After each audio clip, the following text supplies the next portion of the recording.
when they are consuming your minds and your thoughts and your dreams, from the angels to the demons and to the mysteries unseen, there is no need to worry.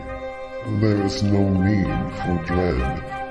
It's just time to discuss the thing at the foot of the bed.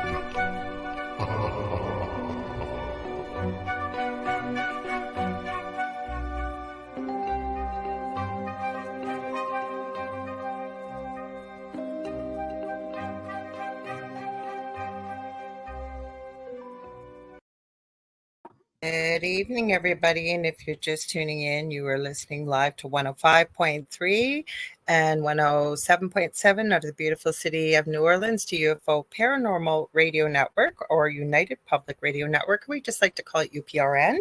And this is the thing at the foot of the bed. I'm one of the co-hosts of this show this evening. I see Cindy Simpson and Kathy Hanley already. Welcome. As always, I'll do the little housekeeping things and then pass it over to my amazing co-host, David.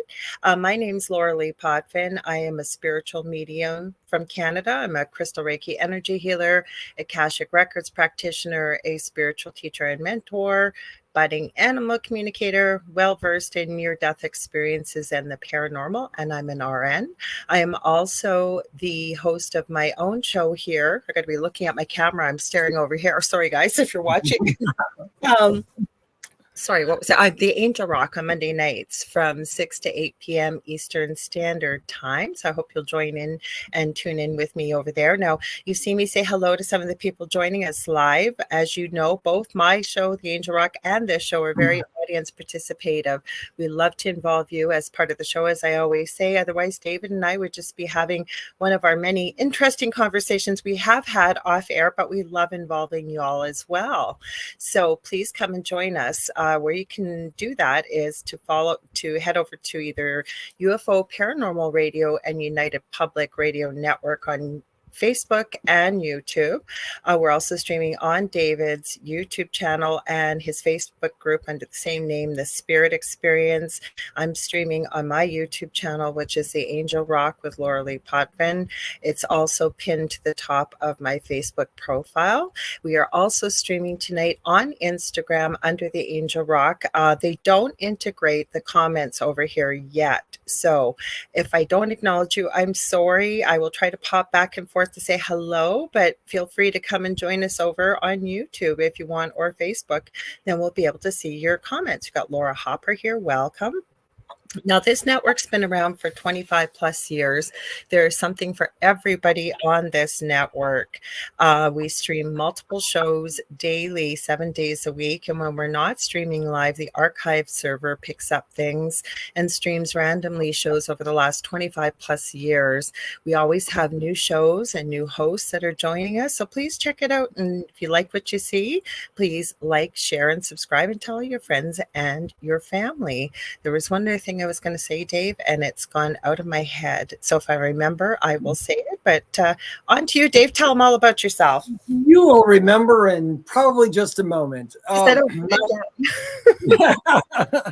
My name is David Hanzel. I am also a spiritual medium and a channel and all kinds of stuff. Just about everything Lorilei does, except I am not a nurse. I was just thinking that. Yeah, I do pretty well everything I do. Yeah, we do pretty much the same stuff. Although Lorilei is well versed in crystal Reiki healing and stuff like that, and I am not. I just regular Reiki.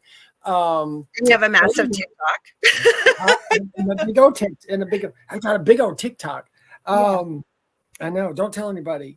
They'll all just love me for my TikTok. Mm-hmm. And that's about it. And I just want to open with something that is very trivial, but you see this beautiful purple drink here. Mm-hmm. So lately, like even today, I have been getting so dehydrated constantly, and I just think just not running around with the new house and doing all this stuff, and I think I just haven't been doing enough. So I've been slamming water, and I bought today, those little packets that you put in water to flavor them. Mm-hmm. Okay, this is grape, and it's sugar free and all that fun, stupid stuff. And I threw it in there, and I put the cap on to shake it a little. I'm like, wow, it's really light. So I'm like, well, I'm going to taste it and see. Maybe it's just a bad. And I took a big drink. and I started coughing and getting so sick for a minute. All the powder was stuck right under the cap. Mouthful of that grape powder, which, by the way, guys, tastes absolutely horrendous if it is not mixed with water. So I've been sitting here before we came on. I'm glad we were a little late starting. So I'm like, oh my God, my throat's full of powder. So he swallowed the purple cocaine. It was just like careful that word, Dave. We're on YouTube. I'll try to teach him. I swallowed the purple drink mix, which tastes awful. The purple powder. The purple powder. Yeah, the purple powder. I did my Prince imitation. I was like, yee, no. But it was awful. We got lots of people here. We got Howie. We got Mary. I think we said hi to Mary Erickson. If we didn't, hello. I think we got Laura. Hang on. There's Jonathan Keyworth. We got Michelle. We got Diane. If we missed anybody, we apologize. Michelle's getting ready probably for work. She said drop by to say hello. My dog has decided she is joining the conversation, thinking she is a dog. I have no idea why. Honey, it's not the time to cuddle right now. I know. You have to get down, love. Come on down. You go. Come on down. Thank you. I don't know why she's trying. Oh, we got Debbie Schmoldy. I love Mary Erickson. It's probably a typo. Good evening, Lorilei and Doug. Yeah, hi, Doug. How are you? Where's this Doug? Doug was here just a moment ago, and now it's me. It's probably this. You know what? I hate autocorrect. And Debbie, I was highlighting the one about, but hi, Debbie Grassberger Schmoley. Cindy says, my son loves those drink mixes. Do you love them? You know what? And they're really good for water. And I love just regular water. I really do. But I've been, every once in a while, you just get in that thing. It's like my routine is just so off right now. It's unbelievable. And then my cable, Lorilei was kind enough to send me a video, and I was looking up videos to look over before we came on today, and my internet went out, and they said it won't be back on until 7:30. I'm like, no, but it came back on at 6:15. Do you remember that one Thursday I had run out to Walmart? It's just up the street, and all the lights went out. I think it was in the summertime, and my phone wasn't charged. The power was out, everything, the internet. I didn't know if I was going to be able to go on. Luckily, it came back on before we went live. Oh, there he is. I've been crafting a lot and creating as I usually do. Hi, Kason. And Debbie said, Doug's not here, man. That's right. Doug's not here. I love that blue. I like the blue you're wearing. That's really cool. Oh, it's kind of blue, but it's multicolored. Blue and pink. Yeah, you've got your inner hippie on. I love these. I was telling you, I left you a message. I don't know if you had time to listen to it. I found this amazing YouTube channel, and I said, this lady made miniatures, a teddy bear out of pipe cleaners. Now, when y'all think of pipe cleaners, right, you think, yeah, didn't we play with those in kindergarten? Look at this little dude. Well, try and show is that the coolest thing ever? And that's out of pipe cleaners? That's 2 pipe cleaners. The kitty's not done. I've been working on the eyes with resin. Here, I'll have to. He's kind of hard to see, but this is the kitty. When he's done, he's going to have glass-like eyes. I thought I'm going to show off some stuff tonight. Hi, Latino Psychic Visions. That's going to be Roger and Faye. We made these guys. So they're going to be keychains. My store is opening, everybody, I promise. And what else did I bring up? Oh, the cow. I told you, I left you a message about the cows. So this is a big trend, apparently. These cows, Herefordshire cows, are coming from over in the UK, and people are going crazy about them, especially in North America, because they're so furry. And I make gnomes. David and I are in love with gnomes, but this is the little cow that I made. Oh, did you make that? I made it. That is really cool. The little feet are made out of special clay, and the horns. He's just a prototype. I'm going to make more. So you guys, the store is finally coming. Oh, lastly, we even made miniatures. Now, I am a super huge Sanrio fan, especially of Kuromi. It's not all painted. It's kind of hard to see, but this is all holographic. So I'm going to have jewelry and everything there. So I thought since we're showing stuff, I'll have show and tell right at the beginning. I can't. Yes, me and my drinks and you and your crafts. I like your crafts better than my drinks. Well, I make gnomes normally, but this is the new thing with the cows. I got to tell you, that fur is expensive. Wow. The long fur. Oh, we got a question right away here. Enough about show and tell here. It's a good question, Jonathan. What are your feelings on incantations? I did say hi, Faye, because I saw Roger. Did we say hi to Jackie and Linda? I think we did. I think we did. I think they're new. There we go.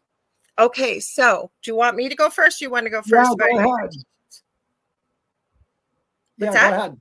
Okay. Go ahead. Go right ahead. So there's a reason why spelling is called spelling. There's a reason why spells work. And I'm going to give you what Spirit's always given me, which is what you perceive becomes what you believe, and it becomes your reality. Can you do magic and spells without words? Absolutely. Now, if you believe you need the incantation or the spell, then that's what you will require to do so. But remember, with everything being energy, your thoughts, your words, and your emotions are some of the most powerful forms of energy on this planet, I believe. Your words have meaning. And there are a lot of people. Remember, I had paranormal activity a couple of weeks ago. That was sent to me, what was here. And it was dark. It was negative. I believe it was unintentional. Somebody was very angry. I don't know who they were or what, but somebody was very angry and sent something. Now that's just intention. That's emotion. So incantations, can they work? Yes. But with that being said, if you say you're the recipient of something, I think it tends to go with how much belief you put in maybe what was sent to you, because we hear about curses. Can I think curses can happen? Possibly, but I think it has to do with belief and perception. Hi, Jody. Anyways, what's your thoughts, Dave? Well, incantations basically is incantations, spells. When you make a wish on your birthday cake, it's all the same thing. Perfect. Prayers, that's all spells. That's why I always laugh when occult people and Christian people get mad at each other. You know, you're saying spells. It's like, well, you're doing a prayer. It's the same exact thing. It's just what we do. Incantations, I guess, are basically those spoken aloud incantations. I don't know. I mean, definition wise, that's what it says. I agree with Lorilei. It's like curses. Do I believe in curses? I don't. But I do believe that if you curse somebody to their face and they believe it, it will affect them. Or you could send it, though. You could send it, like the activity that was here. You could send it. Yeah. So, and again, sometimes, okay, I'm going to stop you there because I want to add something quickly, if that's okay. So I got back from something from the group we call Voldemort that shall remain nameless. And I had gone to a conference with that, and somebody I had met in real life, I'd worked with quite a bit, mentored, and I kind of got to see who they really were. So I sort of cut off some ties with them, because I also found out they were into a lot of dark stuff, very dark stuff, dark books, dark things. And when I got home, my previous network, thank God we weren't on camera, it was audio only, although we could see each other. We had a female paranormal panel together. I broke my ankle on air. I don't know how I didn't scream. Apparently I turned green and my ankle was about 10 times the size. I had about 10 things happen in a span of about 2 to 3 days that were so weird, so unusual, kind of negative. And I went, did they send me a curse? And then I literally heard from Spirit, curses only have power when you give them your power. And so what I did, now whether it worked or not, I just said, if anything's been sent to me, I set my energy up positively around me, and I said, return to sender. I didn't put anything with it. I just said, nope, not taking it. Back it goes. Now, was it coincidence things kind of settled down? I think it was more my mindset personally, but I wanted to throw it in there. It's for me, like you said before, it's all about the intention. It's all about the feeling behind them. Like when people go, oh, I'll give you thoughts and prayers, saying that like that and doing it like that is doing absolutely nothing. There needs to be intention, and there needs to be a feeling behind what you say. It's manifesting, incantations, all that. I think that all of it has everything to do with you saying it, meaning it, doing it. I always, when I say stuff or ask for stuff or talk to my guides, if anybody has ever had a reading for me or Lorilei knows, I speak out loud to them.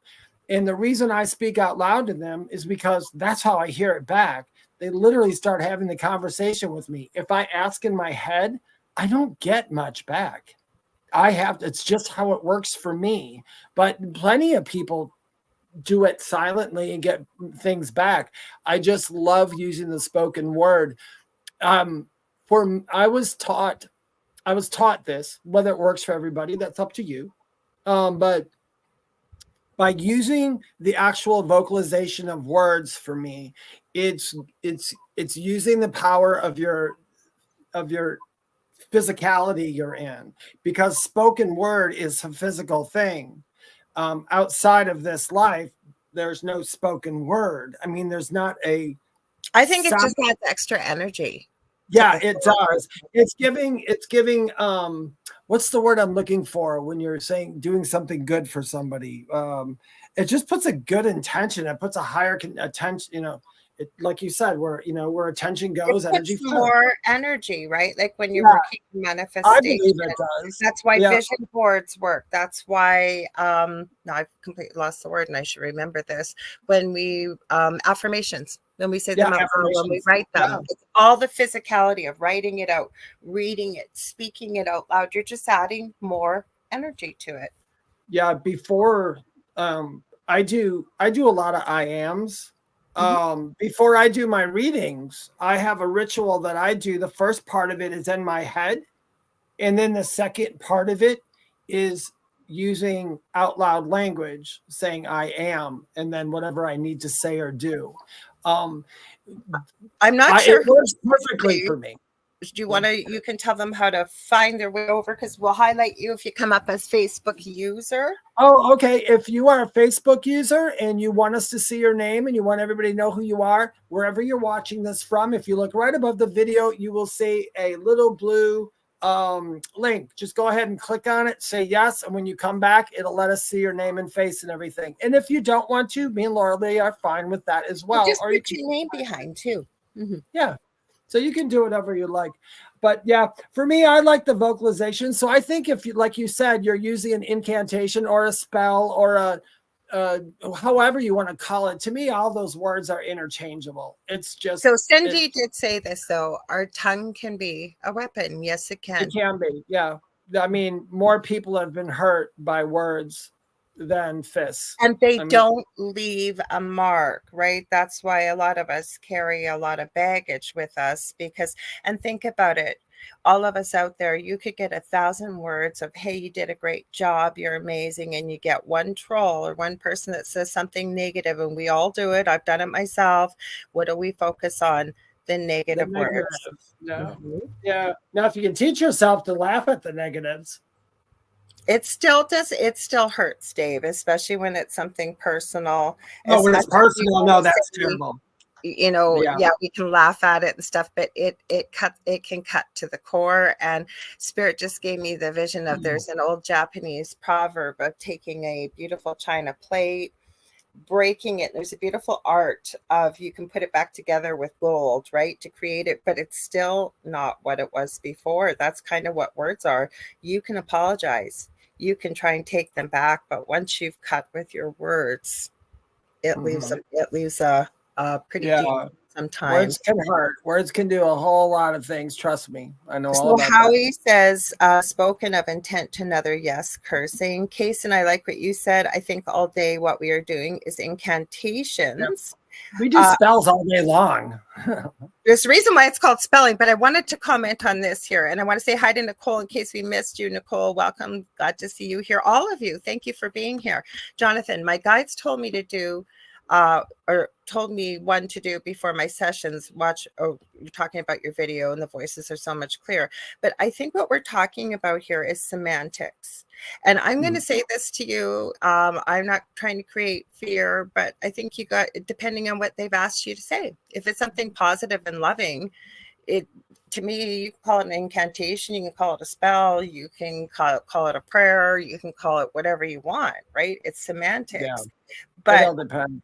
It depends what they've asked you to do before, too, I guess, is where I'd go with that. I'm guessing, though, from what you're doing, Jonathan, and knowing you as well as we do and the work that you do, it's kind of like along the lines of what David said for himself, to be speaking out loud and conversing with his guides. It's adding more energy to it. And if it works for you, that's you know what, Lorilei, thank you. That is actually that's it. It's adding more energy. I'm putting energy out with energy. And it works really well for me. I mean, everybody, like I said, I agree with Lorilei. I think it is just semantic. It's very interchangeable, kind of like when people say soul, spirit, or God, source, all that stuff. It's all interchangeable. We all mean the same thing in some way.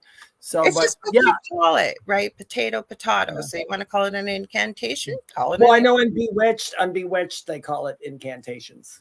That's the only thing too, okay? Because you get into the words of, let's take the Bible and a Ouija board. Now, a Bible is got a lot of loving, positive, global energy around it, right? You take a Ouija board, it's just a tool. It's a communication tool. You need to know how to use a tool. You do. But the thing is, it's got a lot of negative global belief systems and intentions around it. People have had experiences with it. But my point is, collectively, what the energy around it is. Incantation, which you said somebody may hear that and think that you're doing some type of magic, versus they've given me some words, a prayer. So you got to choose how you want to use it and what you want to say, right? Or how you want to say it. Yeah, it's all words. It's such a weird conversation, but it is so funny because I know like religious people will look at me and go, you're consorting with the devil because you're talking to spirits and cards, stuff. Yeah, cards. Those are devil's tools. Yeah. Yet they have prophets who are, and I mean, even lately here, how many religious people are coming on there and giving what's the word I'm looking for? No, when we talk about something in the future, why can't I think of what that word's called? Prophecies. Prophecies. They're sitting there giving prophecies or things like that. And I'm like, why is that okay? And what I do is not okay. And then I remember asking somebody one time, they said what I did was bad. And I said, how did God write the Bible for you? And they said, oh, it's through divine inspiration. I said, there you go. That's what I use, is divine inspiration half the time. So I never understood that. Not that I don't want to talk about religion and stuff, but it's just everything I think is just interchangeable. It's really, I think, what you feel it needs to be called. What works for you, I think, is probably best. And it doesn't matter what I remember years ago, one of my mentors had said to me, what other people think of me is none of my business. And I went, what do you mean? Of course it does. I care what people think. And now I know what that really means.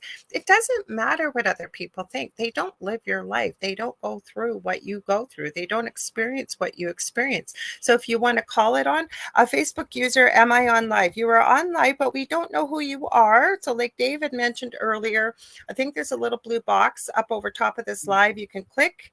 It will give permission to use your picture and your name on Facebook, and we'll see who you are. Or if you don't want to do that, you can leave your name behind your comment. We'll highlight you so you'll know you'll come up as Facebook user, or you can stay anonymous. Yep. Hi, Sandra Sharp.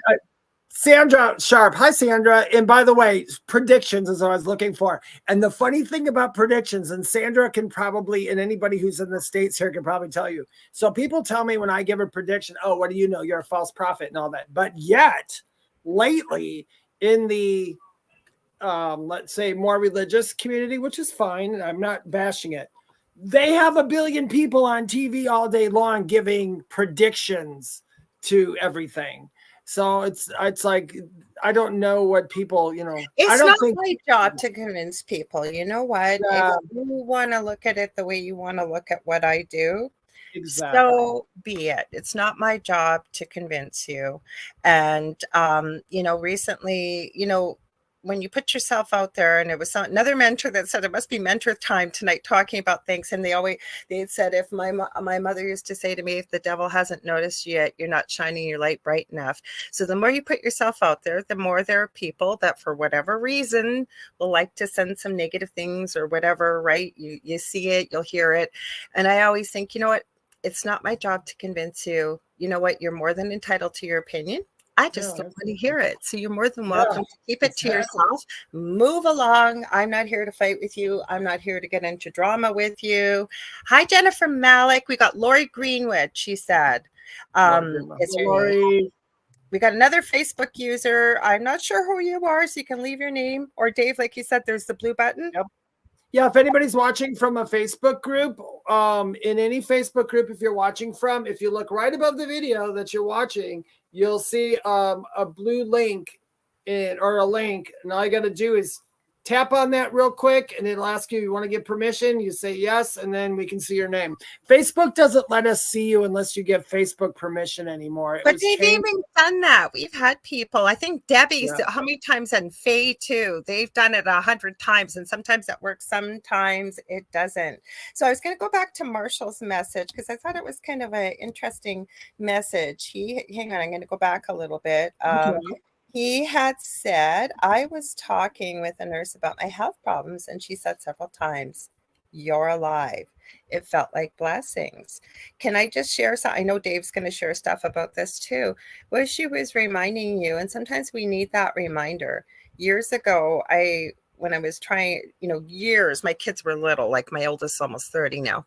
I was going for some natural healing, and it was called Body Talk. And I was talking about a lot of fears that I had and financial worries with the kids being little, special needs child, and so on and so forth. And the person said to me, "Do you have a roof over your head?" And I said, "Yes." And they said, "Were you able to feed everybody today? Do all the things that we would need that I was worried about?" And I said yes. And she really got through to me about the fact that all we really have is now, is living in the moment. And, these things that we worry about. So where I'm going with that is, Marshall, I think that that's almost sounds like what the nurse was reminding you. You are alive. You are here, right? Because that's all we have. We could worry about it or cope. Don't get me wrong. Illness, of course, that creates a lot of stress in people's lives, and to be able to talk about it. But also remember where attention goes, energy flows. It's even about negative experiences with the paranormal, for example. The more we focus on it, the more, right, like attracts like energy here. So. It's just I agree with the nurse, Marshall. Do you know what I do? And this sounds really silly, Marshall. Sometimes, not all the time, but I have times where, like the other day, I hit my elbow really hard and I bruised it. And I was getting mad for a minute. And then I sat here and I thought to myself, oh, I'm reminding myself that I'm present and I'm here. Otherwise, I never would have felt that. So it's kind of like, yeah, I'm alive. I'm here. I'm on this earth. I'm having this experience. I hurt myself. And it does make you have a bit more gratitude, as Lorilei was saying, just have, even when things are bad, you're still here. You're still doing stuff. So maybe that's what she's trying to say. I think that's a good thing. If you don't see a blue button, that's okay. You can just basically write your name and we'll remember. Or I've streamed it across the bottom. So you can go to streamyard.com/Facebook, give permission to use your photo and your name, or it's even easier. Just put your name behind like Lori did, and then we'll know who you are. Or you can stay anonymous, right, Dave? Yeah, exactly. Whatever you want. Kason, can you highlight? Oh, I was going to read Cindy's. You want to read Cindy's first? And then it's going in order. Cindy says, I have heard that my whole life, that seeing into the future is the work of the devil. Sorry, my beliefs are stronger than most. If people live a negative life, step out of my positive energy zone. I'm the same way. If you want to be negative, okay, you just step over there. I'm cool with that. Yeah, maybe that's your path, and that's okay. And again, I don't know why I keep bringing up memories, but I think it's falling into place tonight. When I was a little girl, my dad used to always say to me, Laura, walk a mile in their shoes. And he's right. We don't know why people think the way they do, why people react the way they do, or what they've gone through. Like when someone's a real jerk and you run into them. And I have to remind myself, the other day I was driving and at the right of way, and this guy tried to ram right into me. He stopped, thank God. And then he was honking his horn at me. And I'm like, dude, I had the right of way. And then I remember just, calm down. Maybe it's something else going on in his life. Maybe he was in a hurry, because it was a really rude honk. Like, don't get me wrong, when we're sharing this stuff with you, we live life just like you guys do. But I do try to remind myself of these things, like, yeah, just let it go. Let it go. Exactly. I do the same thing. It's hard though. Hey, trust me. everybody thinks I'm this really wonderful, sweet person, which I normally am 98% of the time. But I'll tell you, I'm the guy. If you're walking slow in front of me in the grocery store, I'm sitting to myself going, "Oh my God, would you hurry?" I'm just thinking that to myself all the time. So, I'm just as normal as everyone else. You just have to remind yourself Yeah. that, what, because somebody had asked me this recently. And they had said, when I'm meditating and thinking it, like watching positive videos and stuff, it's easy to be in that mindset. But how do you maintain that positivity outside of it? And they said it's a choice, right? So, and that's where the practice of mindfulness comes in, where sometimes I've suggested to people I've worked with is, if you can, set your alarm at random times throughout the day, and then, or maybe you got a coffee break and a lunch break, whatever, you're going outside, but remind yourself, stop, breathe, and think, what was my previous thought? Many of us have a lot of negative thoughts that go by that we don't even think about. So then I know people that have had come up with a saying like stop, cancel, delete, restart, or they make up a little saying and they rephrase it, right? And you just have to start getting into the practice. It's a habit, if you will.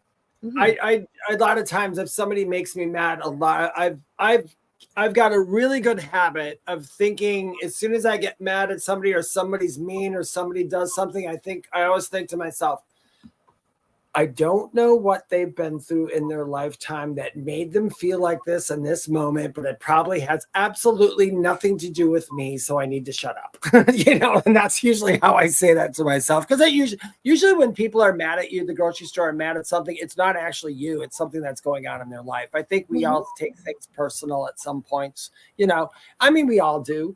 I would like to one day before I go, I want to make sure that I literally can look at anything and just be at peace with it. I don't think that's going to happen, but I think I'll come real close. I try to remind myself of the saying of, it's not my job to judge. We all judge. We all do, myself included, but I try to remind myself it's not my job to judge somebody else. So Kaysen had brought up a comment. Sorry, I'd read the one before you. Wanted to touch that, Dave. Do you want to read it? Oh, no, that's okay.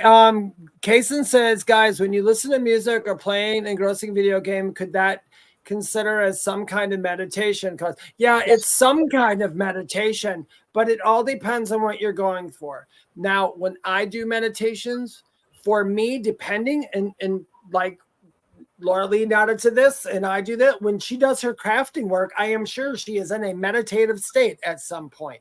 When I do channeling, I'm in a meditative state. Now, there is a state that I do go in where I drop all 5 of my senses and I only concentrate on the moment I'm in. That is like not having a body. So that's a different kind of meditation. That's a super deep meditation. I want to touch on this a little bit. Okay, so part of the reason, especially somebody's a beginning meditator, is feeling like they can't slow down the mind. Okay, so if you give the mind something to do, like playing a video game or listening to music, and you're open, okay, if you're able to do that, because that's what I do with the crafting. The hands are busy, this part's open, and I'm having a conversation with spirit on this other side here. I'm not talking out loud, but that part, I'm not thinking about anything. It's automatic, like, because we think that our mind runs the show. It doesn't. Our higher self, our subconscious, whatever you want to call it, it's on all the time. So it depends, I think. The word would be to do it with intention, because that would be, if you're in a video game, an engrossing video game, or you're really engrossed in music, that would be in a different brainwave state, I would think. You could still receive, you could still get what we would call downloads, but it wouldn't be as intentional as if you were playing. Video game would be hard because you got to concentrate on the game. But and you're making... having music keep the mind busy, but be open to receiving messages. I don't know. Does that sound? That sounds right to me. And I agree with something you said. For me, a practice, when I show people how to meditate, or I'm explaining to somebody how to do something and I say meditate, I always tell them to meditate with music that has no words, or anything that has no words. And it's a straightforward, like I like shamanic stuff where it's just a drum beat. It's a monotonous drum beat. The reason is meditation is solely for the purpose of going within and cutting off everything. Everything. That's a deep meditation. That would be the correct thing of meditation from the beginning. Like Buddhist monks don't have a thought in their head. They know how to do this now. I do not. I will still get a thought come in. I am not that well versed in it, but I can go in and totally forget where I am. I do mindful meditations, mindful meditative walking, mindful meditation eating. I also can watch a video game and go, but I don't know if that's, I don't know. I mean, I guess it's considered a meditation, although if I'm playing, if I'm playing Candy Crush and I'm really involved, I don't say I meditated that day, because the meditation is to go within.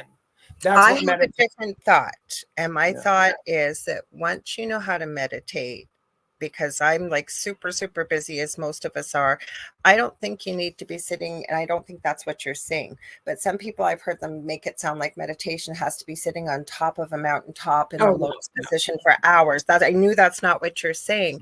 So I think like it's very easy for me to get into a meditative state. So if I have 10 minutes or so, I could get into a meditative state very quickly. But for people that are just starting out, I think the fact of making, really just trying and making the effort, not hanging on to, oh my God, a thought went by, or because a lot of us were taught that in the beginning, myself included. How about just giving yourself the grace to just let it go, just start to breathe, you're supposed to, focus, and then be open to what you receive and give yourself that grace, the intention of it all. Because and then when you get good at it, then you can get into the places where you're at with meditation. Yeah. See, I learned how to get really good at it because I do a lot of angel channeling, and I do angel channeling readings all the time.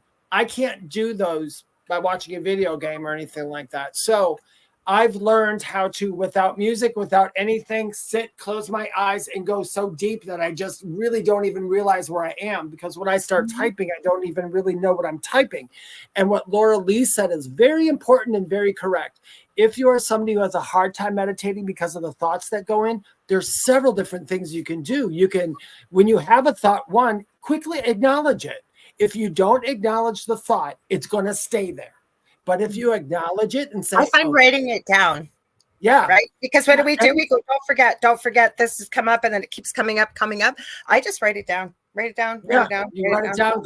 When I'm meditating and I don't want to disturb myself when a thought goes by, I'm a breath guy. I have learned from that when I've learned meditations through the people I had to learn meditations through, it's breath. So when I go into meditation and my breath, I concentrate fully on the breath coming in, going through my body, and coming out. If I have a thought, I go, thought, no, breath, go back to the breath. Anything that happens, I always say to myself, go back to the breath. And then after a while, when the breathing starts to just go in and out normal, like normal breathing, I forget about all that. And then I can go into my place. I guess it really does just depend on what you're doing the meditation for. I think you have to start somewhere, and you do. And it's not, and people, they teach little kids in like, I think it's Asia or Japan. They're learning how to meditate when they're like 4 and 5 years old. And I'll tell you, if this world knew how to meditate from the beginning, we'd have a lot more calmer people and probably I found it very daunting for myself with meditation to hear somebody speaking of where you're at. And it is possible to get to that point. But I think we have to start somewhere. And you do. So video games, I think, would be very hard to get into you would be in a different brain state, I think, that you're almost, you don't know what's happening. Same thing, when it would be almost more of a level of hypnosis, I would say, versus meditation, because you still need to be focused on what you're doing, right? You're not necessarily open. Music, you could be, depending on, I don't know how anybody could meditate to screamo, for example, but maybe there are people that could with that kind of rhythmic drum beat, whatever it is. It's hard to say. We're all made different. But for me, just the fact of starting, just starting and making that space to be able to have that quiet, that because once you start to do it, you will find that you will crave it, especially when you've got a lot going on in life. Like I know for myself that I will think, oh crap, I need to meditate. I got to sit down and because my mind's going 20 miles an hour, just to slow it all down, be open, clarity, and the answers come. You made a super duper good point, and I'm going to agree with this, and this is what we're agreeing on, or because I agree with this, is sometimes playing video games like that and all that. I agree more with what you said, Lorilei, that it's more hypnosis. Hypnosis and meditation are two different things. They're two very different things. Meditation is going within. Hypnosis is tapping into a part of your mind, a waking part or a sleeping part of your mind. Well, we have different levels, right? We've got alpha, we've got beta, we've got theta, we've got omega, we've got all these different levels. And I think that that's where the mind goes more so. Yeah. I go into, when I do my meditations, before I do like angel channeling, I go into theta. So, but I've also learned how to go into theta very quickly. And that doesn't make me better than anybody else. Anybody can do it. You just got to realize I spent many, many years learning how to do it. Yeah, but there's even meditations you can listen to, because I had a guest on Monday night. He's not had an NDE. Oh, I have to share this with you guys. This is crazy. Okay. So I don't meet my guest till 2 minutes before they come on. He's in Australia. And of course, I'm reading up on him, and he's got dual citizenship in Canada and in Australia. He's been in Australia for 40 years. 2 minutes before we go on, I said, hey, I see you got dual citizenship, Canadian and Australia. He goes, yeah, I lived in Thunder Bay for 30 years. That's where I live. That's where I am right now. Do you realize with 8 billion plus people in the world, somebody in Australia, like I'm still floored about this, said he was from Thunder Bay. We were talking about it on the show, but what he was saying was, towards the end of the show, he was saying, I actually would be open, not that I want to die, he said, but to have a near-death experience. He goes, because I really want to be able to go back and visit during Roman Colosseum times, because he was talking about some subjects who had talked about their guides during their experience had taken them to places in a time period they really wanted to visit. And I said, you don't have to have a near-death experience for that. He goes, what do you mean? And I said, you can just do remote viewing. So we started talking, and then I was explaining to him that who I took a course with, and some people do it naturally. And he had a meditation that would put you into theta brain level right away to get into it. So there are ways to get in there and to know there's a few, absolutely, Lorilei. There's a few techniques out there to get into theta very, very quickly. I mean, I will never say, I will never proclaim myself as the best meditator ever. There are people who practice this stuff, live it, and know the entire order because it matter. If it meets your purpose and what you need to have it for, then you're okay. Yeah, cool. As long as you know what I tell people to meditate. I don't want you to sit there for 3 hours, like she said, on top of a mountain and miss out on your life. I just want you to take 2-3 minutes a day just to be with yourself and to breathe and know that you're alive. And that's for me, that's what meditation is. I find that's where the answers come, and then a lot of the knowledge base that we have. We know things that we know that we don't know why we know them. There's so many benefits to meditation, and it's not just for spirituality. CEOs of companies do it, professional athletes do it for healing. There's just so many benefits to meditation. It takes you in such a good space, because remember, like during my NDE, I can tell you this, and I remember completely, because people ask, did you breathe? I'm like, no, you don't have lungs, you don't care. It was such a perfect feeling. And I think if you can reach certain meditative states, it almost feels like you're not even breathing anymore. It just feels like you're just floating around. And I think that would be like the ultimate meditation. No, but there's also it's been proven that 15 minutes of meditation is akin to having, they vary on the amount, but between an hour and a half of sleep. So it's not going to rest your body the same, but it's going to give you the same benefits of having that amount of sleep. 1 hour of deep hypnosis is equivalent to 8 hours sleep. Yeah, because so this is a good question. I think it might be Lori. If I'm wrong, please forgive me. She said, do you think psychic abilities run in families? First of all, every single person has psychic abilities. Now, some people are more tuned into them than others. And the reason why I believe this is, you look at little children, and there are thousands of videos out there of little ones. I'm talking about, not kindergartners.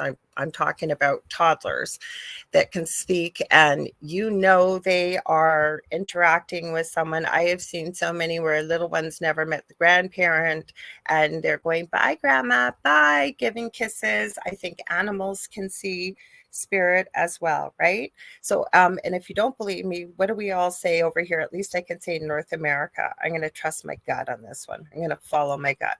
That's intuitiveness.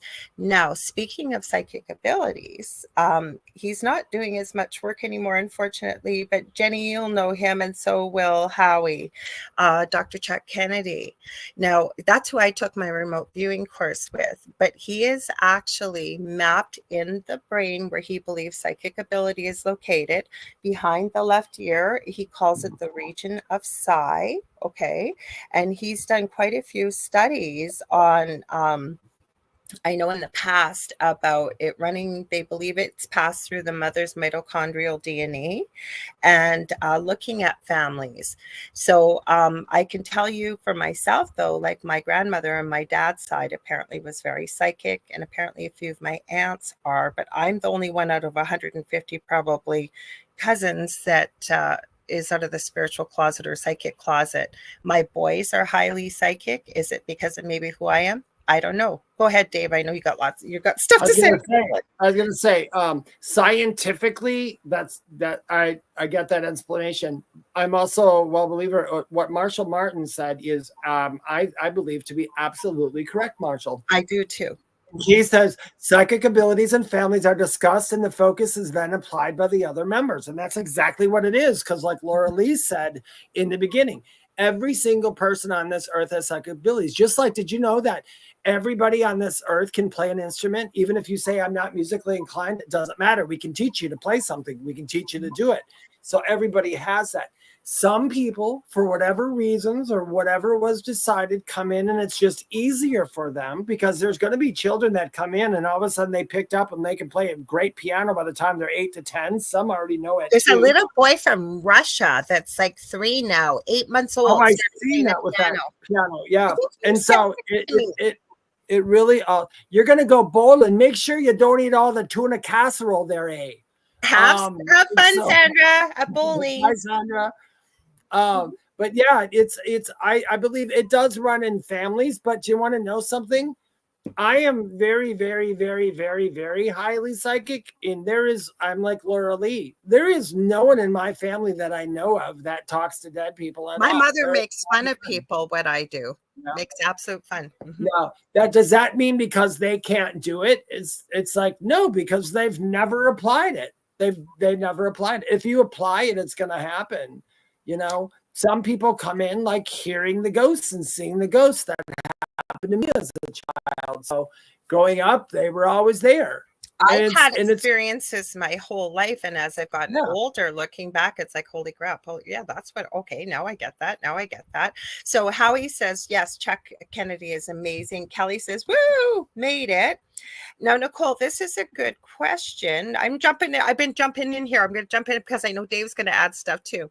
Do you think opening up your psychic abilities gets harder as you get older? And I'm going to give you again what Spirit gave me. What we perceive becomes what we believe, and it becomes our reality.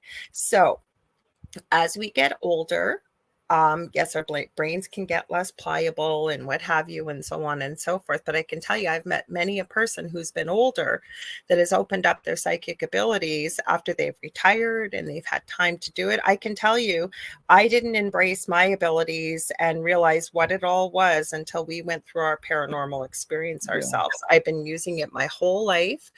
But the one thing I think that we do as we get older, is we tend to compare ourselves to other people, and we put a lot of pressure on ourselves. So me, as being an older person, I opened my, started embracing my abilities probably about 15 to 18 years ago. Okay. But the harder I tried to make it work, the less I was able to connect, to open up, to do all of these things, because I wanted it so badly. And I now know, hearing spirit, it's meant to flow. It's meant to happen, just like breathing. Yeah, I agree with you 100%. The more you try, I mean, you can try and get stuff, but it's just, if you just let stuff happen. I will say this, Nicole, this is my opinion. I agree with Lorilei wholeheartedly. It really doesn't matter what age, I guess. I love it. Howie said it's the force. You're darn right it is, Howie. Yeah, and that's my other part, Howie. I mean, scientifically, we can say somebody's brain is changing, but I can tell you this. There's nothing physiologically that I am purposely doing in order to get the information I do, because I think like talking to the other side or psychic abilities have everything to do with your connection to what nobody else is connecting to, the force, to God, whatever you want to call it. That's where I think it comes from. And you can, like, when people always say these are steps to how you become psychic, I don't think that's true. I think you just let it flow, like Lorilei says. I mean, you're going to do steps to get you to meditate, to do this and that. And some people don't even recognize they're psychic. I will say mediums usually are better as they get older. So I always tell people, if you're like 65 and all of a sudden you go, I'm a medium, good. Because you know what? Being a medium, when they do give you information, they do work with your experiences you've had thus far.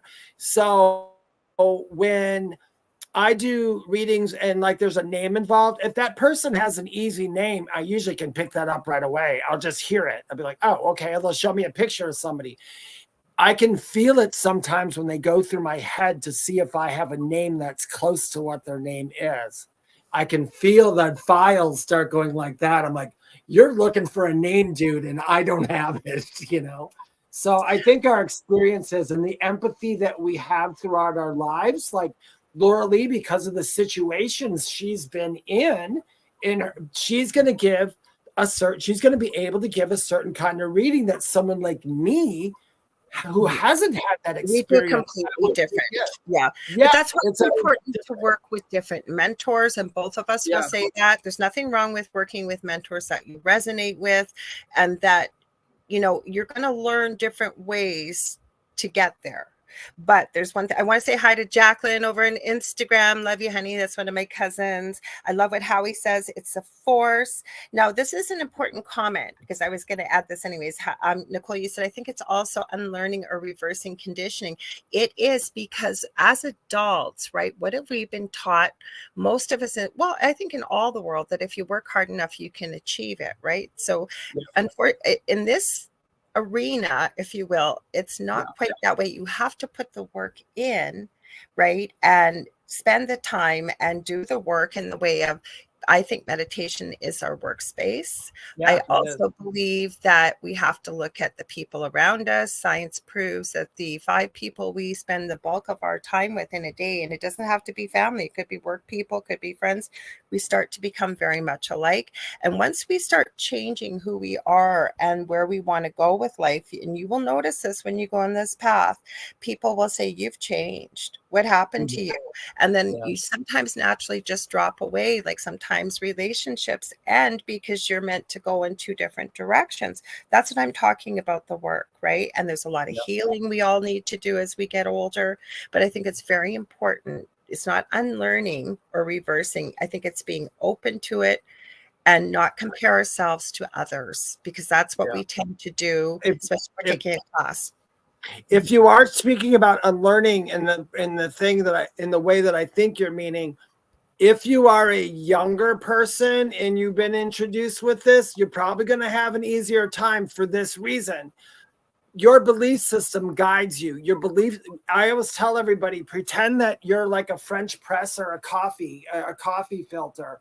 If anything that comes to you, it's got to go through your filter. So it depends on how is your filter dirty, what belief systems are in your filter. It's all going to be, and that's why the same spirit could talk to me and Lorilei, and you'll get two different messages. They'll be slightly the same, but you'll get two different messages just because of what both of us have been through in our lives that might change the interpretation of the message. So I think a big part of being like a medium or a psychic or anything is learning how to drop those negative belief systems, at least while you're doing your work. I think also to examine the belief systems that we are unconscious to. Yeah, right? Those are the ones. Yeah, exactly. We absorb a lot of belief systems, and I'm not blaming parents here in any way, shape, or form. But from the time we're in the womb and hearing develops right up to about the age of 7, we are like a sponge. We absorb all kinds of things. Like we might hear money doesn't grow on trees. Money is the root of all evil, for example, or cards are the devil's work, whatever it may be. And it's actually getting back into some of those belief systems, never mind that our brain really isn't completely fully formed, if you will, till about the age of 25.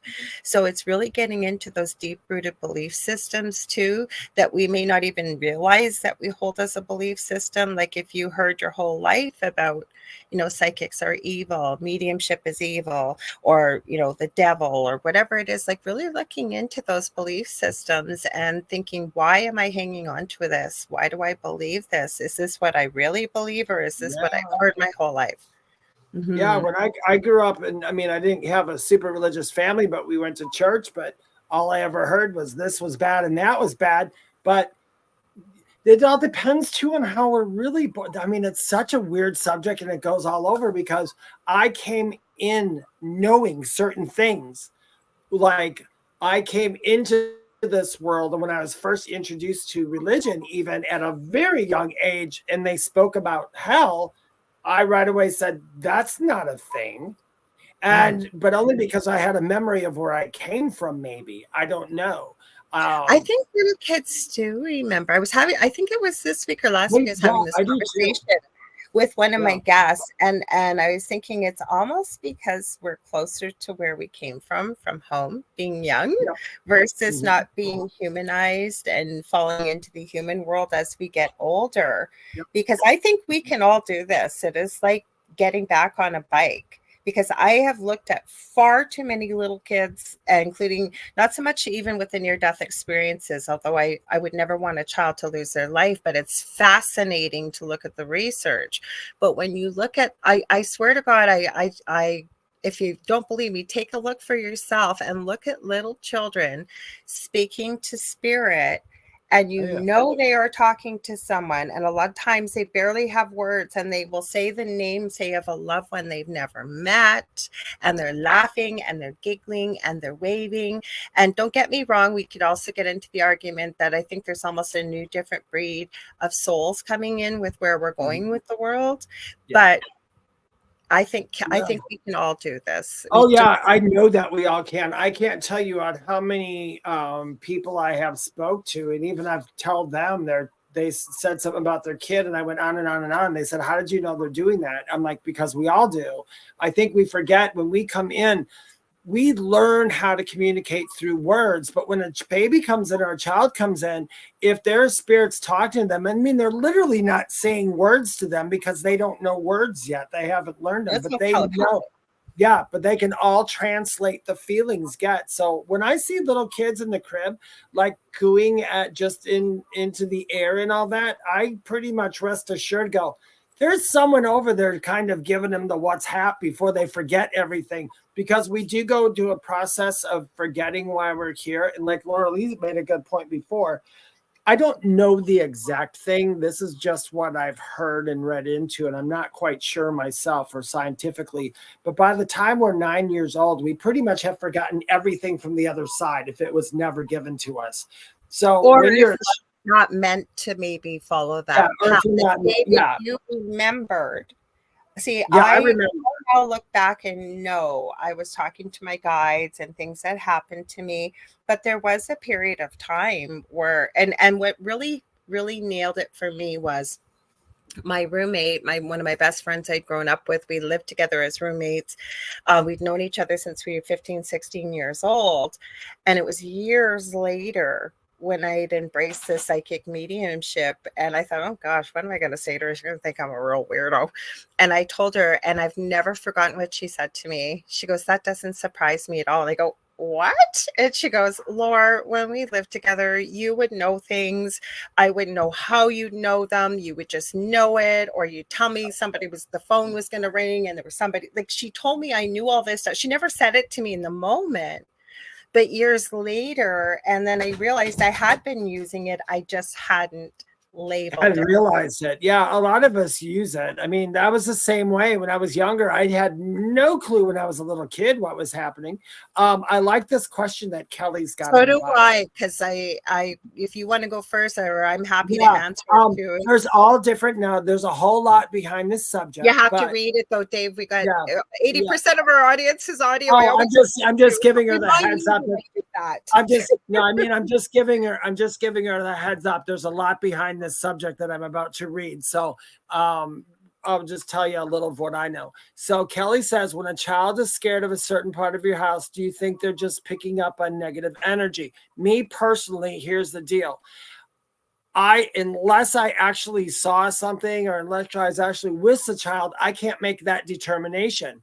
Most likely, the child probably is picking up on something, or it depends on how young the child. If you're going to laugh with what I'm going to say, because I'm in agreement with David, except I think you need a lot more information before you answer that. Children have a lot of fears. They have a lot of fears of the unknown. We all have a lot of fears, and fears, I think, is one of our most powerful emotions we have. It keeps us safe, but it also limits us in many, many ways. So if I ran into a parent who asked me that, I would have a whole heck of a lot of questions about exactly. I'd need to know all kinds of things. What else is going on? What are they telling you they're seeing? What are they witnessing? Are you feeling a temperature change? Are you hearing anything? Are you experiencing anything? And even if you are, that does not mean it's a negative spirit. You would need to check, is there EMF in that area? Is it coming from maybe wiring, or is there something else? So there's so many questions I would have, but that would not be something I would jump to right away and say, yep, that's negative energy. Yeah, exactly.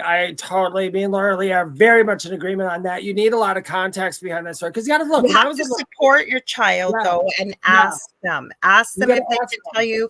If they can't, as a parent, you need to watch what their behavior is, what they're showing, what you're experiencing yourself in that area. And if a child doesn't have the words, there's play you can do with them through puppets. They might be able to draw you something, but listen to your child, and you would want to ask them to tell you, what are they experiencing? What are they feeling? Sorry, David, I didn't mean to cut you off, but I wanted to throw that in. No, you didn't. Yeah, because when I was a little kid, I was hearing them and feeling them as a child, and I can't tell you it felt unknown or different. And it really didn't start scaring me until I was a kid, and I would tell my parents there was something in my room, and then when they would react to it in their way, and I would look like, why are they scared? Should I be scared? Why are they, should I be scared too? And that's how I got into so I mean, we do learn that. In short, I have to say, you can't just say, it's the same with dogs too, or cats. My child goes into that room and he's scared. Is he seeing an evil spirit? Well, some people will probably jump on the bandwagon and go, oh, absolutely. It's a demon. It's a demon. Yeah, but no, but me and Lorilei, we've been both through enough crap in our life. You really have to find out, did the child watch something earlier? Or did he see you being afraid of something in there? We don't know. There's a whole lot behind it. It's not an assumption I think people should make right off the bat. And I'm going to read Nicole's comment, and then I'm going to go back to what Kathy said. So Nicole says, little kids have vivid imaginations. Also, they have trouble with reality versus fantasy. And she does teach 4 and 5-year-olds. However, I believe that a 4 and 5-year-old, if they are experiencing something with big red eyes and fangs, and it's scary, and maybe they haven't seen on TV or whatever, and I would have some questions, because I can't tell you how many times And I know you experienced it too, David. There were things in your closet. There were, something under your bed. And I don't think it was all imagination. So I would have a lot of questions. I really would. And like Faye said, my daughter saw many things in her childhood, including imaginary friends. I don't believe there are imaginary friends. I really don't. That's just me as a parent and working in this field. Because she said one friend was Shelly, the other was, is it Kama or Korna? I'm not sure. Because I have a lot of questions when I work with parents with little ones. Like, what are they experiencing? What do they look like? Like, there's all kinds of questions that I would have about that. And I wouldn't just jump to it and say, yes, the imaginary friend is a spirit. But I think it bears more investigation and finding out as much as you can from your child about this quote unquote imaginary friends. Because sometimes they're positive. It could be a positive spirit. It could be one of their guides. Maybe it really is their imagination, but you need to know and find these things out. Because if your child doesn't come up with a name and can explain something that looks the way it looks in anything else in life, yet they're able to tell you that about your imaginary friend, their imaginary friend, I'd have a few more questions. Yeah. And it depends on the person you're talking to. Like, I had my imaginary friends, but you know what? When I was a little kid, I didn't tell anybody that I'm talking to this person and they're sitting in front of me. I literally had an energy that was constantly with me, and I could hear the voice talking, or I could feel the feeling. And you know what? For me, everyone was positive. When as a child, I didn't have anything with negative. Now I did catch, and this is what changed my mind. We had a friend of ours who had a little daughter who they said to us something about their daughter was seeing some demon or something. And she came in, and this little kid was the best actress ever, because she was coming in saying how she is seeing this stuff, until her auntie came in and said, "Oh, it's the game we play.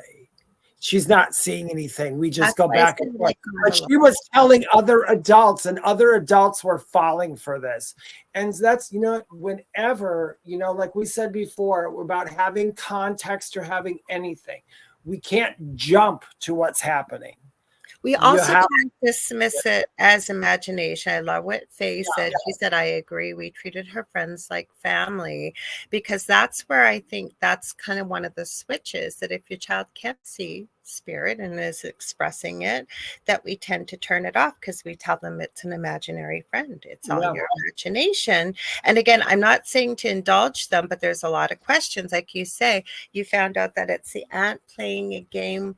It sounds a little creepy to play with a little one, but still. It was terrible. And that poor kid had all these adults going, but the little kid, and I was like, later on, and I didn't fall for it. I'm like, that kid's lying. Well, I know, but you wouldn't want to be told you were lying as a little one. I know you didn't say that. Oh, no, I didn't ever say that. I would say that we were actually at a party. There were other mediums with me, and they were new, and they were all falling for it, playing with that kid, going, what did they look like? And she kept changing her stories. And I was sitting there going, that's not consistent. Something's up. And come to find out, that was all an act. It was all an act on purpose. But I guess what I want to point out is it's not usually, like, that's a pretty rare. Yeah, that is rare, but it does happen. Trust me, it does happen. I've had many people try to say this. I'm a real believer that the truth always reveals itself, just like it did in this situation. But you know what? To be able to ask, and if it kept changing, I'd have a lot of questions rather than just jump one way or the other. And I'm not saying you did. This was a very unusual situation. Oh yeah, this is a weird situation. Comment. She said, me too, David. I came into this world knowing things. My mother always said there's something wrong with me. She was basically shutting down my psychic ability. And she said, now I have been trying to wake up my abilities for the last 5 years. You know stuff, Kathy. I've seen you in the comments. You know things, and I know that you know things. But this does happen. I found more so back maybe when we were all growing up, that we were told. I mean, I know people that it's broken my heart that they're incredible mediums now that ended up in mental mental hospitals, mental wards, because they thought that the person was having hallucinations. So I think things are changing a little bit with, at least I hope so. I like to believe that. What do you think, Dave? I agree. I want to address Spirit Medium Daniel's question to Kathy, saying it shouldn't take you 5 years to wake it up, Kathy. Oh, yeah. Now, here's the thing. Yeah, here's the thing. I get where you're coming from, but no, it takes people sometimes there is no timetable for there is no timetable for it. And if you said, I've known people who said, oh yeah, I just became a medium last year and I'm really good. I'm like, okay, you didn't have any experience in it. It's waking it up can take forever. I knew it as a child. I ignored it for over 25 years. And it wasn't, and then used it again. And it wasn't until I had my near-death experience in the coma that it all just came really out. So if you want to really look at it, it took them 49 years. So, yeah, and I'm not trying to be judgmental here, but I don't. When we don't know somebody else and what they're going through, and we talked about that, there's many things that it comes with following this path and reigniting the abilities, including, looking at belief systems. And I also know, and we're not going to say it here, Kathy, but I know you've had something happen to you in the past few years that really has taken a lot of healing. So for some people, maybe it doesn't take 5 years, but I don't think you can say to other people, it shouldn't take you that long. It takes you as long as it's going to take you. And I believe that where you are is where you are meant to be in the moment. And then for me, I always say this, it's guided by spirit. So if spirit doesn't think that you need this in 5 years, then you're not going to get it. It's kind of like when you want something really bad and you don't get it. I don't tell people, well, you didn't get it because you don't deserve it. No, maybe you didn't get it because it's just not a good time to have that. We know better. So it does happen eventually. But I don't, There's no time on the other side. I'm not bashing you, Danielle, but I'm just saying I don't agree. I just think that people are just going to awaken on their own time. And that's when they're meant to. Like, I truly believe what I just said, and I'm going to repeat it again. Cindy and Nicole also said each person is on their own path. But the thing is that I believe where we are in the moment where we are is where we are meant to be. That's where you're supposed to be. And I'm telling you this because I have to tell myself this. I am almost always 5-10 minutes late. And it's because crap happens at the last minute. And it's not just me getting myself out the house. It's my son and then the animals and everything else. So when I am on time, it's usually a surprise. And I hate being late. I don't do it on purpose. And then I have to stop and breathe and remind myself I am here where I'm meant to be in this moment and let it go. So it's the same thing with working with our abilities, that I truly believe that when we are meant to be open to them and embrace them and utilize them. And Kathy, I know you are using them. I know you are, because I've seen many of your comments in our chat and you're very intuitive about stuff. We've got a great group of people here, and it's nice to have you here, Daniel, and we're not picking on you. And again, we're just sharing our beliefs. But I think that when we put pressure on ourselves, and we were talking about this, I think, before you joined the conversation, that the more we try to force it, okay, the bigger the blockage comes. That's me too. Yeah. Mm-hmm. I agree. I just think, you know what? If you have abilities, I know people, they want things to happen overnight. I get that. There's certain things that I wish I could do right this minute. But I'd love to manifest that $50 million to open up our animal rescue, David. Yeah. You know what though? There's stuff when I was younger that I dreamed about being able to do. And it wasn't until not long ago I realized, oh my God, I'm doing those things. I remembered I wanted to do those a long time ago, and here I am doing it.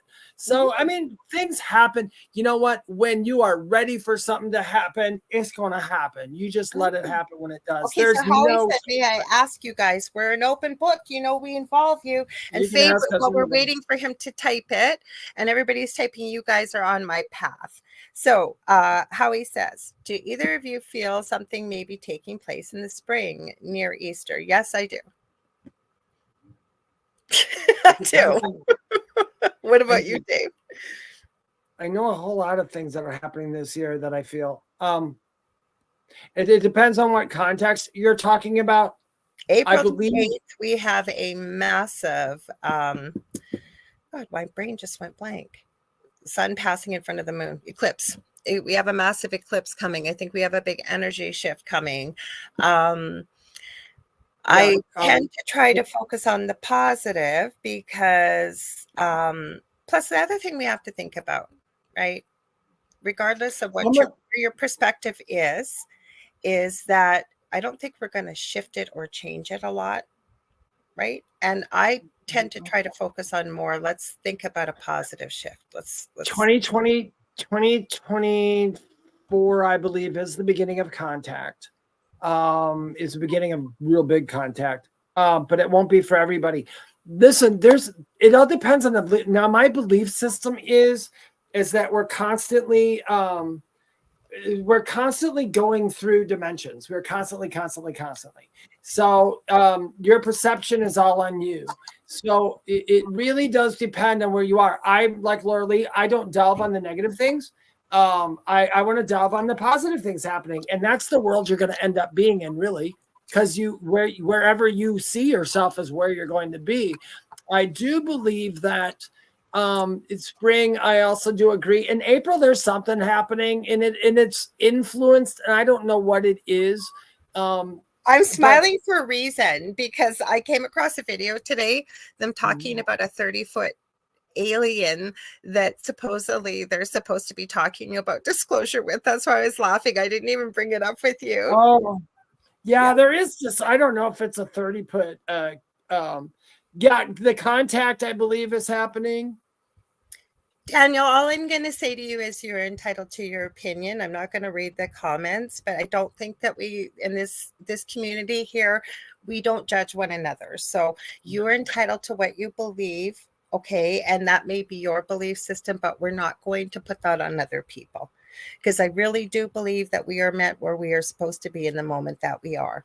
And you are more than welcome to be here. You are more than welcome to share, but I did want to point that out, because I don't want anybody feeling singled out or picked on, because we don't know each other's lives or what we go through or what we are experiencing. So it's very easy to step back and say, well, if it's taking you 5 years, there's something wrong. Get back to it. Now, it may feel that way for yourself, and that's okay, but that doesn't mean everybody's on that path. And I'll just leave it. The one thing I do agree on, if you're learning tarot or you're learning tarot like that, I can understand where it's like, I've been trying to learn tarot for 20 years. Well, you should have worked out a little harder. But I mean, I'm talking about the spiritual stuff. I agree.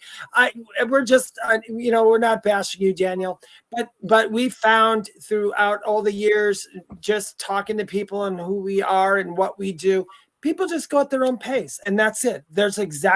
You are exactly where you need to be in the moment that you're in. That is my big ass belief. Yeah. Mm-hmm. So, and yeah, well, you know what? It's just that we try not to judge one another in the community. And I know you say you're not judging, and I'm sure you're not. And I always say that's why I hate written word versus conversation. If you know me, you know I leave voice messages because it's so easy to misconstrue comments. That's all. Well, we'll leave it at that. Now, Howie, I'm not really sure what's going on. No, you said you feel like what did you hear, Howie? He says he sees the sky ripping open, but for all we know, right? Like, how do we know? Like, disclosure, it could look that way. Maybe something will appear, or again, what we perceive becomes what we believe, and it becomes our reality. And I also know, and see how you feel about this one, Howie, that sometimes we're given visions of different timelines and different dimensions too, right? But I really feel that we are powerful as human beings, that we can also end up in the timeline that we want and that we want by focusing where we want to be.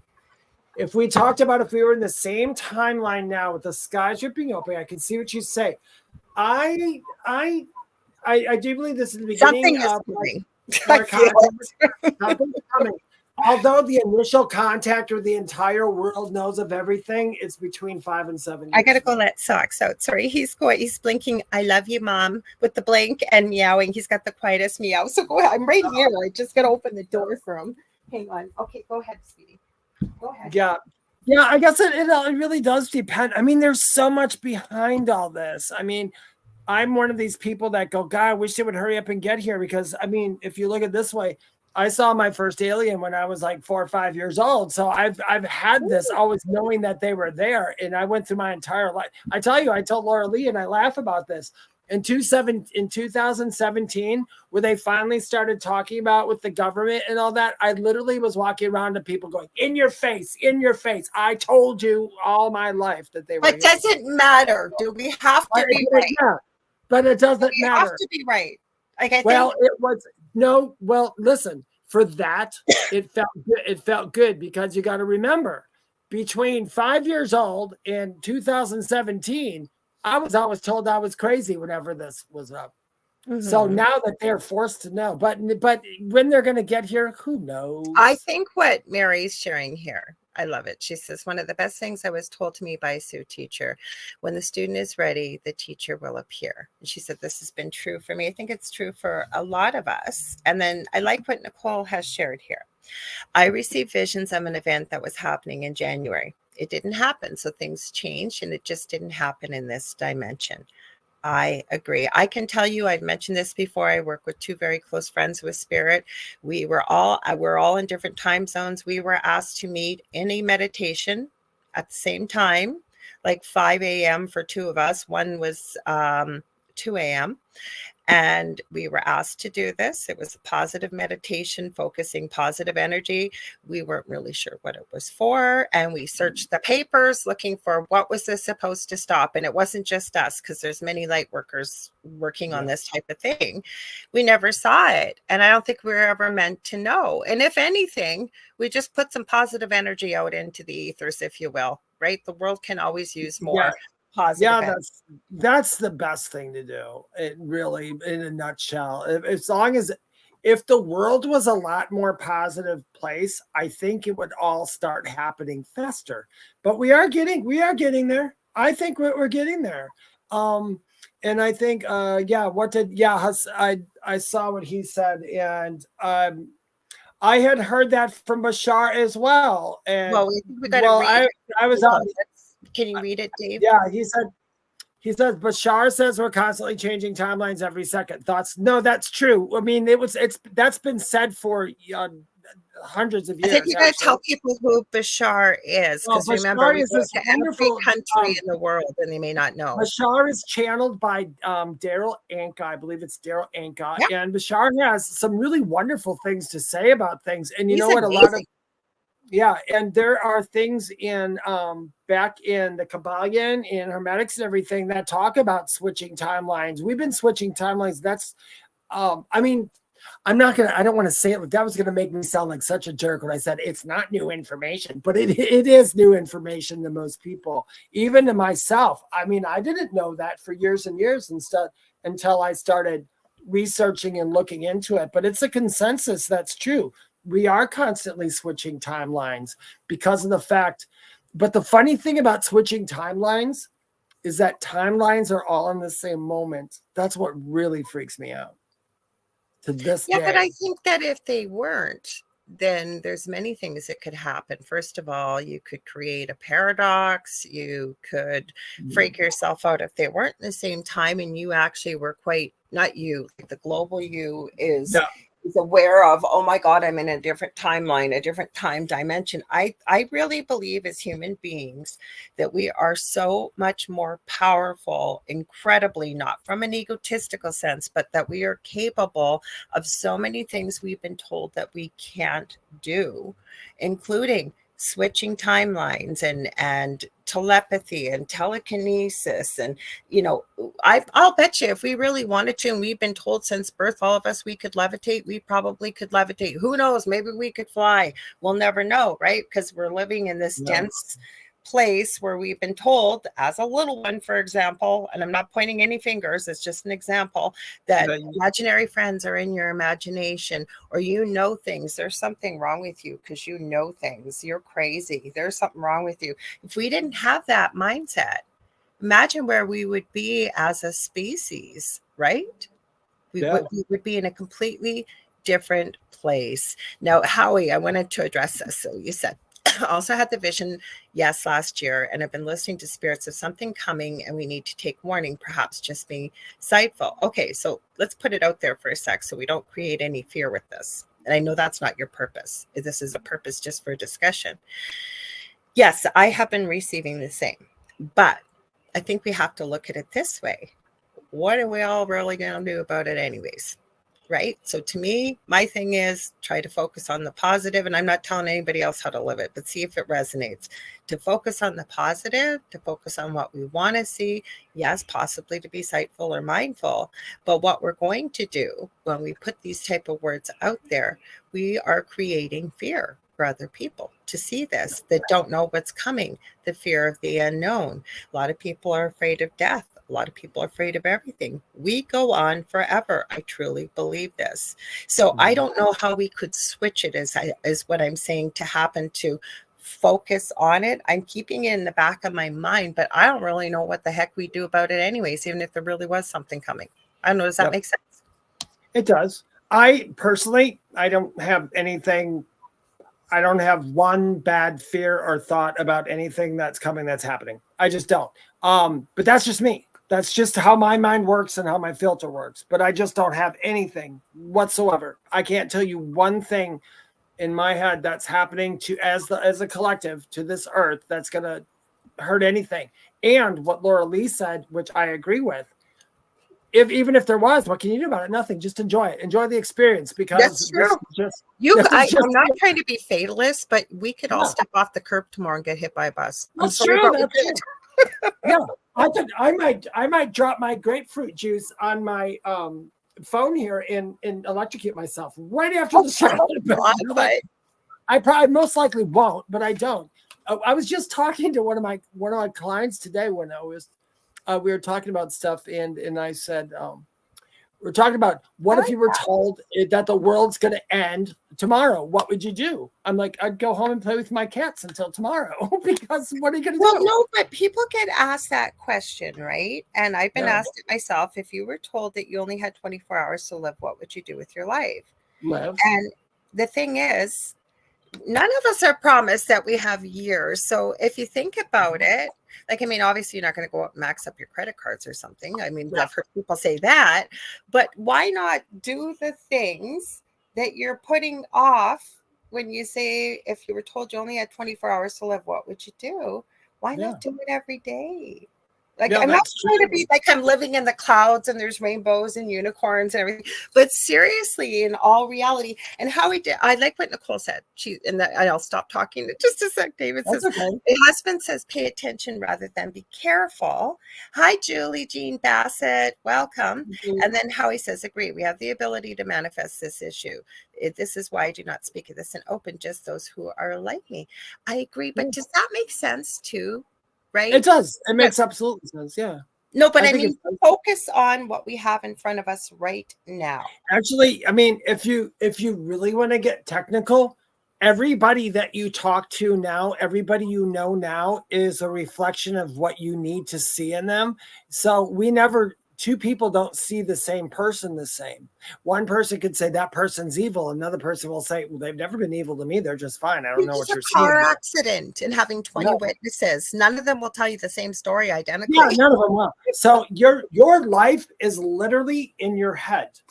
I mean, that's what's the really weird part. And every once in a while, I'll remember that. And it kind of puts things into perspective. But my life right now, I'm making up my life as I go. There's nobody forcing me to do anything that I'm doing. I'm literally doing everything I want to do. So I pick my experiences. I love the experience of me and Lorilei having a podcast. That's my experience. We both like it. I mean, we're both agree on this experience, and here we are. I hear where Howie's coming from. Like, I do know. I understand where Howie's coming from. To connect with others that are intuitive, and am I sensing this right? Am I feeling this right? But I'll tell you, if I go there, sometimes it does give me a little sense of fear, and then I think, what am I doing? Like, live life. Like, we got to live life. That's why we're here. We're here for the experiences and the lessons, right? But I hear what you're saying too, Howie, that you're just like, am I picking up on this right? Am I feeling this right? But I don't know what we could do about it, even if it was negative. To me, I think I agree with you, Dave, that we're creating our life. So what kind of life do you want to have? Yeah. How do you want to I always tell people, and my spirit guides told me, and they told me on the other side, situations are going to happen, and some of them might seem out of your control. But the one thing you always have and you're always in control of is how you react to the situation. You're always in that control. So if some people want to react fearfully, that's cool, because maybe it's part of what they needed to know. So maybe they're going to do it that way. I can, me and Lorilei discuss this. As much as we have our own opinions on stuff, you really can't tell anybody else what to see and what to believe, because it's their experience. So we have to let them have it. And like Rumi said, if you know who Rumi is, he had said that sometimes you have to let them sleep, which is absolutely correct. Some people aren't here to have a spiritual, wacky life like ours. Some people are coming here to have 3 kids, marry a guy named John, and have a dog named Dave in a fenced-in backyard and be a baker. That might be their life. And it's okay, because we're here for the experience, and we have the choice that we could set some goals for our soul to grow and evolve, and we might screw it all up. You never know. And that sure.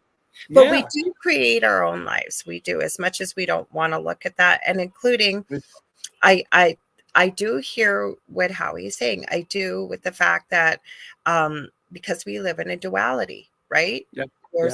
There's not just all love and light and positivity, but then I guess that's what spirit reminds me of. And again, it could totally resonate, or you could tell me to shove it up my butt, whoever's listening. But my thing is, what could we do about it anyways? Right? If there's enough of us focusing on what we want to see versus not what we don't want to see, could we shift the timeline? Could we shift the dimension?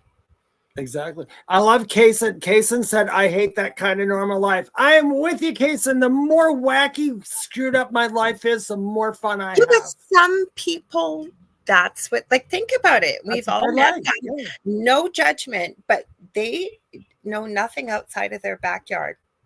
That's it. They don't know anything. And that's really, when I talk about paranormal stuff and like ghosts or demons and all this, and I have my opinion because I'm on the show and we have our opinions, but really, as far as that stuff goes, my guide a long time ago, when I first started working with Jessica and we did all the ghost stuff and all the paranormal stuff, all the weird stuff, my guide said to me one day, they said, David, pick your playground. And I'm like, what?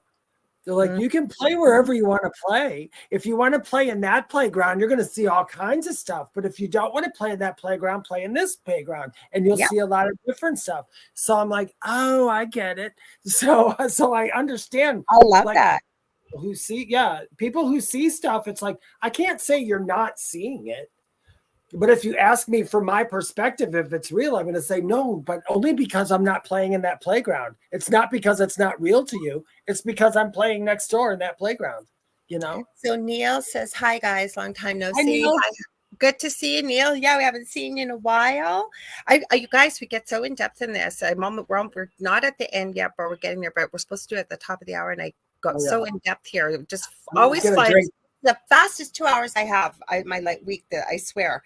So if you are just tuning in, you're listening to The Thing at the Foot of the Bed with myself, Lorilei Potvin, and my amazing co-host and friend, David Hanzel. And it's on 105.3 and 107.7 on UFO Paranormal Radio Network, also known as Unite Public Radio Network, or just UPRN. And it's out of the beautiful city of New Orleans, Louisiana. And how, Neil, you're saying my life's been getting so mental crazy. It's absolutely amazing too. Has me writing again, and you're working on 2 books. Well, that is awesome. I love it. Love it. Love it. Now, I wanted to give y'all an update. I mentioned this to Dave. Now, you guys, I told you I forgot to mention something. You guys probably all know it anyways. We have a group on Facebook for this page, because lots of times we show video clips and pictures and what have you, and 80% of our audience on UPRN is audio.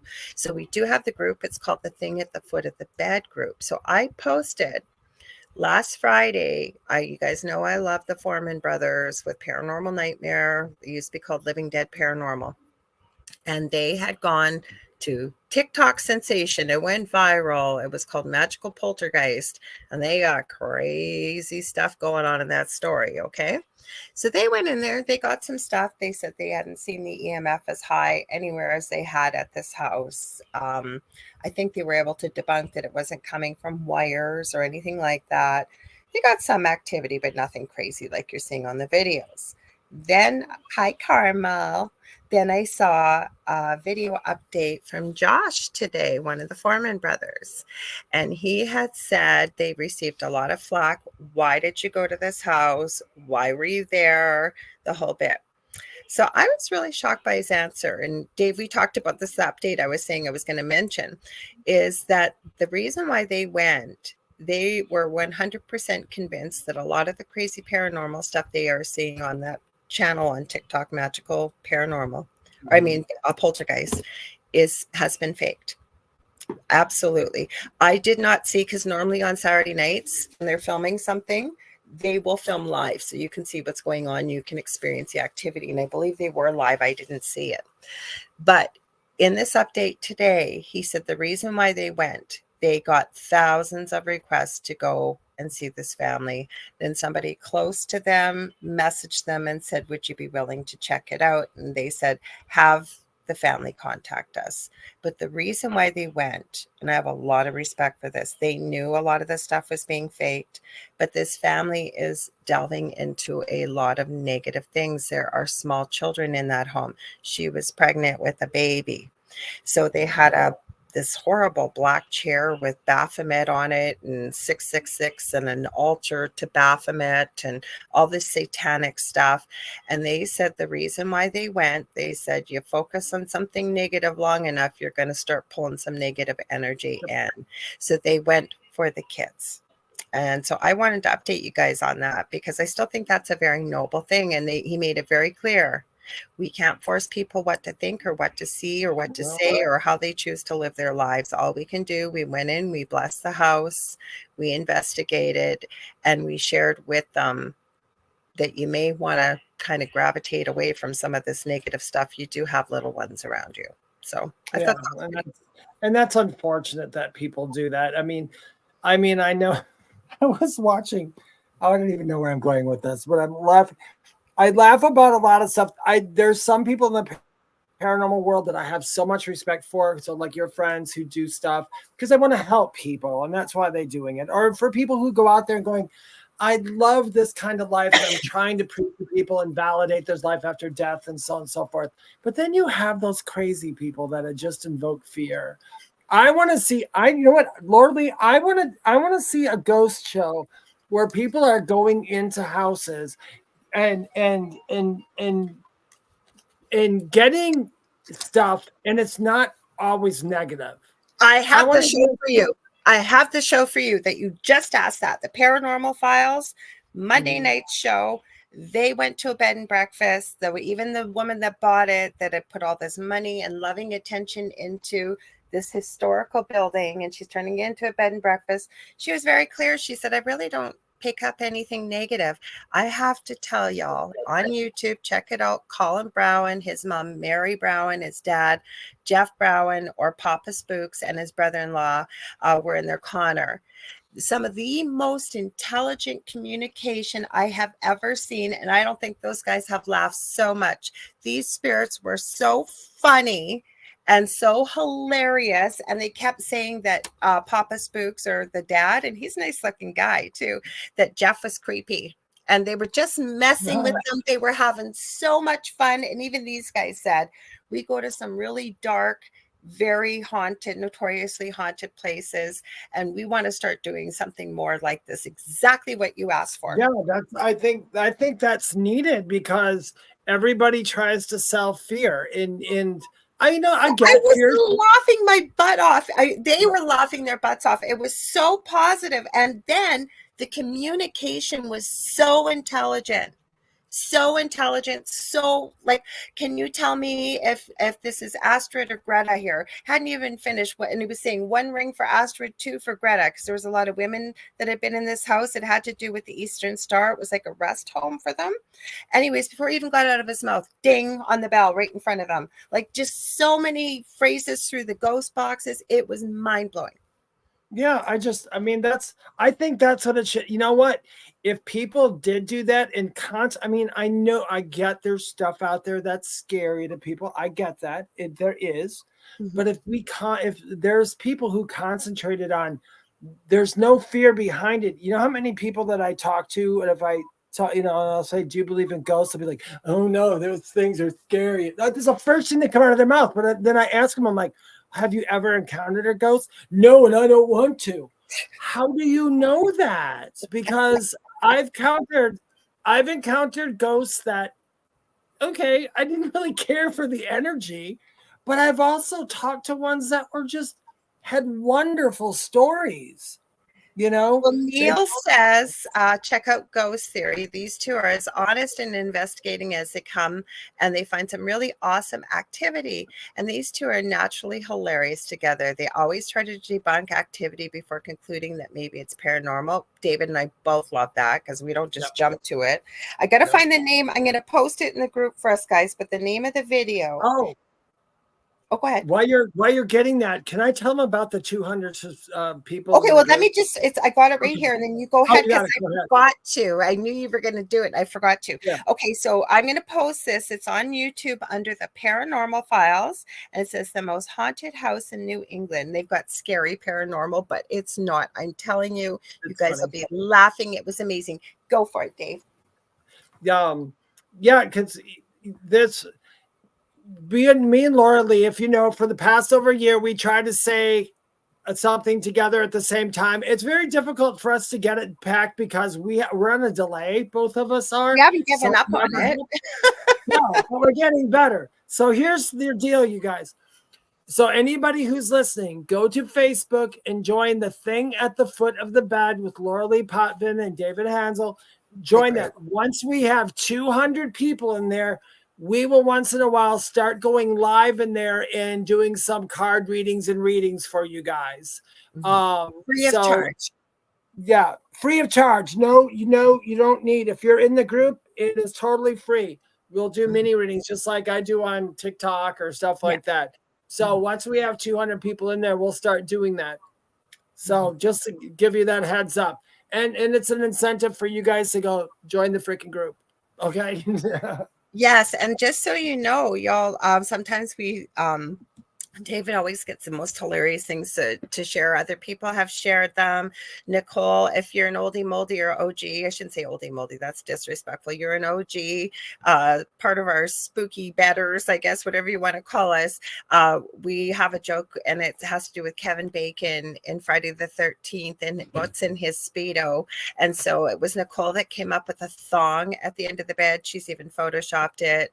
So we have a lot of fun in that group. We have a lot of fun here. So yeah, it was David's idea. I thought it was a great idea, and we'd like to do that for y'all. Yeah, and we have fun, and we give positive, fun messages. So, so you shared. Howie says, by the way, I shared this to the Thing at the Foot of the Bed group. Awesome, because I posted it in there. I did, because usually once in a while, I know what I forgot to mention.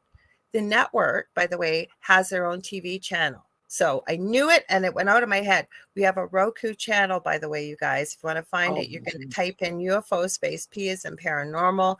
Drop down list will come down. We're about the third or fourth one down. You're looking for UFO space P paranormal and United Public Radio. That's where we are.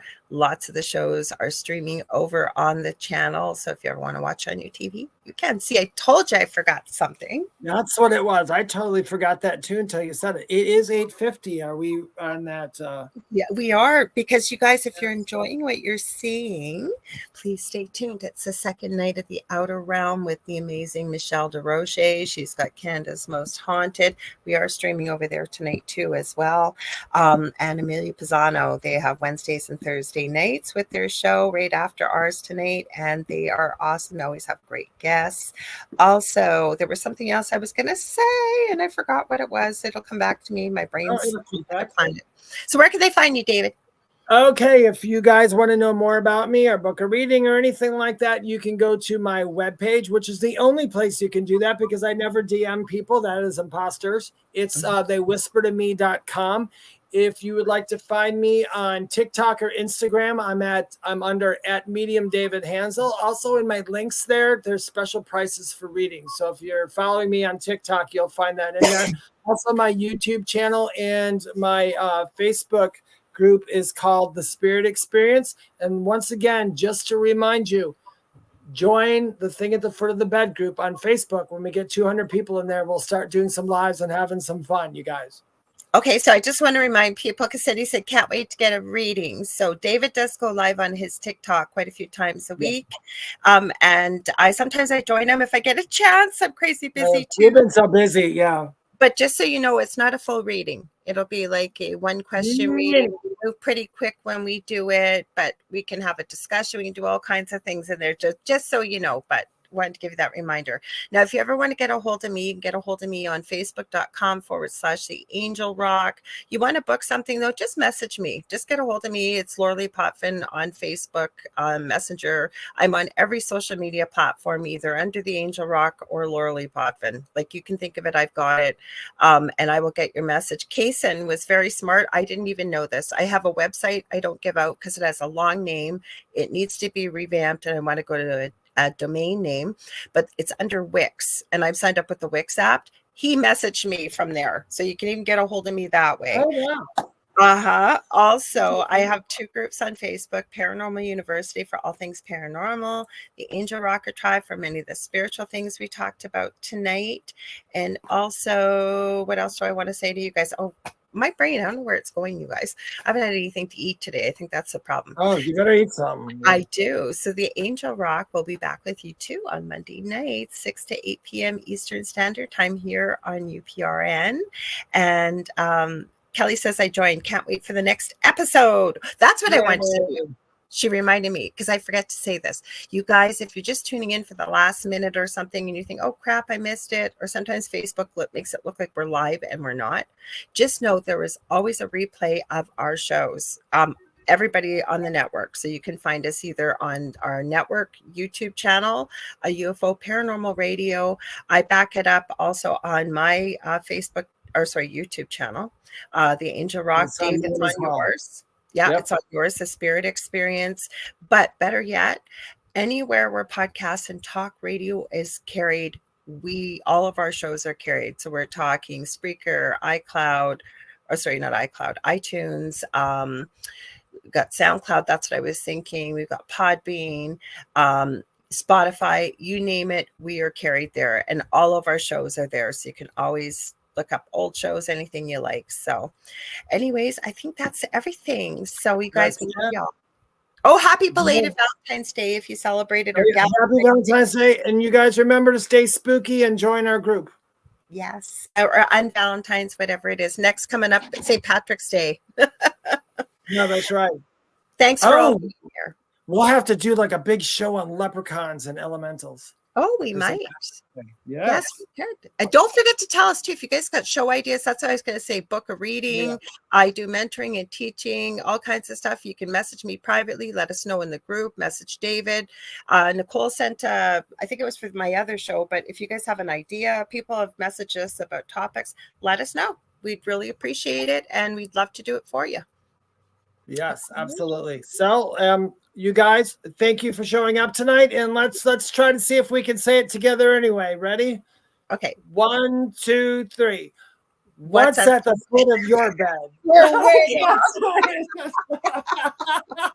We got another way to do readings with us, so come and join our group, guys. Yeah. We love y'all. We'll see you next Thursday. Okay, and I'll see you on